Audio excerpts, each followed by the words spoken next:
Hi friends, നമ്മുടെ പുതിയ വീഡിയോയിലേക്ക് എല്ലാവർക്കും സ്വാഗതം. നമ്മളിപ്പോൾ ഈ വീഡിയോയിലൂടെ പറയുന്നത് വളരെ ചെറിയൊരു വീഡിയോ ആണ്. വീഡിയോ ഇഷ്ടപ്പെട്ട എല്ലാവരും ലൈക്കും കമൻറ്റൊക്കെ ചെയ്യണേ. എങ്ങനെയാണ് ഓയിൽ ചേഞ്ച് ചെയ്യുക എന്നുള്ളതാണ് കാണിക്കുന്നത്. മെഷീൻ ചെരിച്ച് വയ്ക്കുക, ടാങ്കിൽ ഒരു സ്ക്രൂ ഉണ്ടാവും. ആ സ്ക്രൂ അഴിച്ചു കഴിഞ്ഞാൽ നമുക്ക് താഴത്തൂടെ ഓയിൽ എടുക്കാൻ പറ്റും. വളരെ ഈസിയാണ്. ഈ വീഡിയോയിൽ നമ്മൾ വേറെ ഒന്നും പറയുന്നില്ല. പക്ഷേ നല്ലൊരു കാര്യമാണ്. പലർക്കും ഓയിൽ ചേഞ്ച് ചെയ്യാൻ അറിയില്ല. 6 മാസം കൂടുമ്പോഴെങ്കിലും 4 മാസം മുതൽ 6 മാസം വരെയുള്ള ഗ്യാപ്പിലാണ് ഓയിൽ ചേഞ്ച് ചെയ്യേണ്ടത്.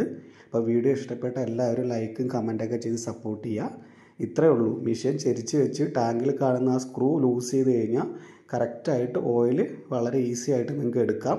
അതിനുശേഷം 450 മില്ലി ഓയിലാണ് ഉപയോഗിക്കേണ്ടത്. ടാങ്കിൽ 2 വരയുണ്ട്, ലോ ഹൈ എന്ന്. അതിൽ ഹൈ വരെയാണ് ഓയിൽ ഒഴിക്കേണ്ടത്. വൃത്തിയായിട്ട് ടാങ്ക് ക്ലീൻ ചെയ്തതിന് ശേഷമാണ് ഒഴിക്കേണ്ടത്.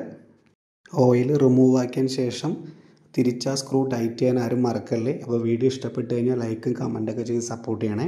താങ്ക്